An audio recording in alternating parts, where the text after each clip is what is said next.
کوئی بھی شخص ان کی امپلیکیشن، اس کا مطلب اور اس کے ٹرو ایسنس کو سمجھ لے تو اس کی لائف میں جو پرابلمز ہیں وہ ڈیمینش ہو جاتی ہیں، وہ پرابلمز نہیں رہتی، اس کو سکون اور چین نصیب ہوتا ہے۔ اور وہ تین نام کیا ہے اللہ تعالیٰ کے؟ قادر، قدیر اور مقتدر۔ ان تینوں کا تقریباً ایک ہی مطلب ہے، قاف، دال اور را کا روٹ ورڈ ہے۔ قادر قرآن میں 12 دفعہ ہے، قدیر 45 ٹائمز ہے اور مقتدر 4 دفعہ ہے، which shows کہ اللہ سبحانہ وتعالیٰ ہر چیز پر فل قدرت رکھتے ہیں۔ اللہ تعالیٰ ہر چیز پر قادر ہے، اللہ تعالیٰ اسباب کے محتاج نہیں ہے۔ جو مسلمان ان ناموں کو سمجھ لیتے ہیں نا، اور آج ہم سمجھیں گے ناموں کو، اور اس کی وجہ سے آپ دیکھیے گا by the end of the session کس طرح سے ہماری مصیبتیں، مشکلات ہمیں چھوٹی ہوئی نظر آتی ہیں، اور ہمیں کچھ پرنسپل سمجھ میں آئیں گے کہ ہم کس طرح سے اللہ تعالیٰ کی اس اس سیکرٹ ڈور آف ہیپینس کو انلاک کر لیتے ہیں۔ خدا کی قسم مسلمانوں میں خوش ہو جانا چاہیے، وہ کسی چیز کا محتاج نہیں ہے، نہ وہ اسباب کا محتاج ہے، نہ وہ لوگوں کا محتاج ہے، نہ وہ ٹائم اینڈ اسپیس کا محتاج ہے، نہ وہ لاز آف فزکس کا محتاج ہے۔ ہر چیز اس کی محتاج ہے، وہ کسی چیز کا محتاج نہیں ہے۔ So great news to all the Muslims, اگر ڈاکٹرز نے جواب دے دیا تو کیا ہوا؟ وہ قادر ہے، قدیر ہے، مقتدر ہے۔ اگر رشتہ داروں نے چھوڑ دیا تو کیا ہوا؟ اگر رشتہ نہیں ہو رہا تو کیا ہوا؟ اگر کاروباری لوگ جو ہے انہوں نے آپ کو دھتکار دیا اور سائڈ پہ کر دیا تو کیا ہوا؟ His doors are still open, وہ مسبب الاسباب ہے۔ اللہ رب العالمین وہی ہے جو یوسف کے دور میں تھے، جو ابراہیم کے دور میں تھے، جو موسیٰ کے دور میں تھے، جو عیسیٰ علیہ السلام کے دور میں تھے۔ اللہ رب العالمین وہی ہے، اور وہ ہر چیز کو بدل سکتے ہیں، وہ ہر بند دروازہ کھول سکتے ہیں۔ مقتدر کا مطلب تو سبحان اللہ یہ ہوتا ہے کہ اس میں نا قدیر کی بھی بلاغت ہے، یعنی جو ہر چیز پر مکمل قدرت رکھتا ہے۔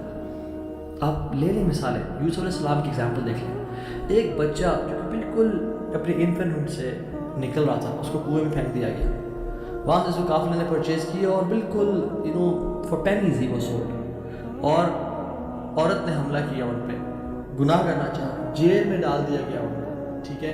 وہ شخص جو کنویں میں پھینکا گیا، جو جیل میں ڈالا گیا، جو اتنا بے بس کہ نہ باپ نہ ماں نہ بھائی، بالکل مصر میں ان نون اسٹرینجر، اور وہ جیل میں بھی ہو، نو کانٹیکٹس نو PR، کیا کرے گا اس کا؟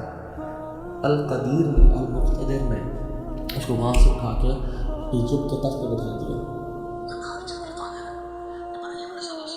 باپ بھی چھوڑ گیا، باپ نے کہا تجھے میں رجب کر کے مار دوں گا، ہر کوئی انسان چھوڑ گیا تاکہ سب جمع ہو اپنے خلاف، اور ان کو مرحلہ کر کے کیٹاپلٹ میں ڈال دیا، اور وہاں سے جب آگ میں ڈالنے لگے تو کیا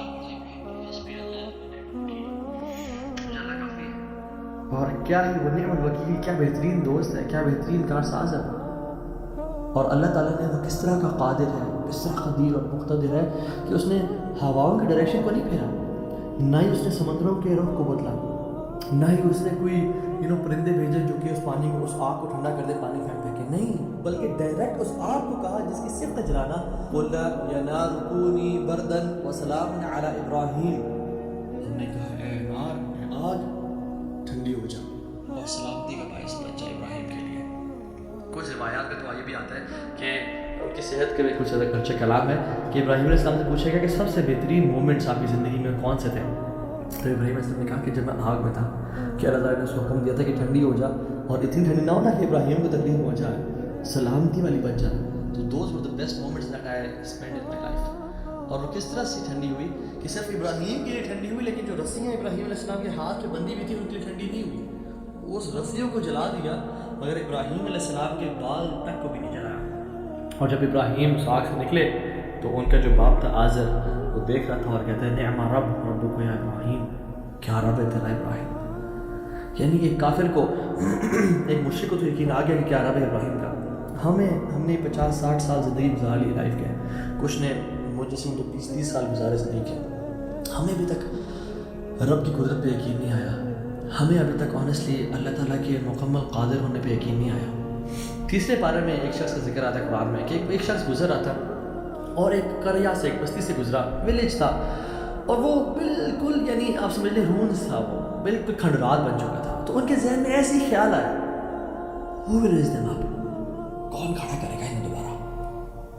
ابن کثیر اور باقی لکھتے ہیں کہ وہ عزیر علیہ السلام تھے۔ خیر نیورتھلیس اللہ تعالیٰ نے ان کو موت دے دی، اور موت دینے کے بعد جب اٹھایا تو کہا کہ کتنا عرصہ تم پڑے رہے اس جگہ پہ؟ تو کہا کہ دن کا کچھ حصہ۔ اللہ تعالیٰ نے کہا کہ تم 100 سال مردہ رہے وہاں پہ، اور ان کا جو حمار تھا، جو گدھا تھا، وہ پیرش ہو گیا، اس کو یعنی کھا کے کیڑے مکوڑے، مٹی نے اس کو ڈیکمپوز کر دیا، لیکن جو ان کا کھانا تھا، اللہ اکبر کیسا قادر ہے اللہ تعالیٰ۔ فانظر الی طعامک وشرابک لم یتسنہ، اپنے کھانے کو دیکھو اور اپنے پینے کو دیکھو، اس کو کسی نے چھوا بھی نہیں ہے۔ کھانا ہم باہر سے آرڈر کرتے ہیں، ہم کچھ کھا لیں تو فریج میں نہ رکھیں، اور ایک دن گزر جائے تو وہ باسی ہو جاتا ہے، خراب ہو جاتا ہے۔ ایک دن کھانا برداشت نہیں کر سکتا، لیکن 100 years گزر گئے، کھانے کو کسی نے چھوا بھی نہیں، اور جو حمار تھا، جو گدھا تھا ان کا، وہ بالکل پیرش کر گیا اور ڈیکمپوز ہو گیا، اور عزیر علیہ السلام کے نظروں کے سامنے اللہ نے اس کو دوبارہ کھڑا کر دیا۔ کیا کہتے ہیں سب دیکھ کے، اللہ کی قدرت کے مناظر دیکھ کے، جب اللہ کی کامل قدرت دیکھی اور اتھارٹی اوور تھنگس دیکھی تو کیا کہا؟ قلنا اعلم ان اللہ علی کل شیء قدیر، قال اعلم ان اللہ علی کل شیء قدیر، میں جان گیا کہ اللہ تعالیٰ ہر چیز پر قادر ہے۔ واللہ العظیم میرے بھائیو اور بہنوں، اس سینٹینس میں نا بڑا مزہ ہے، بڑی لذت ہے، بڑا نشہ ہے۔ اگر انسان جان لینا کہ میرا رب ہر چیز پر قادر ہے تو خدا کی قسم ہماری پریشانیاں، ٹینشن، انزائٹی سب ختم ہو جائے گی، تو ہم نے گھبرانا نہیں ہے انشاءاللہ، ٹھیک ہے؟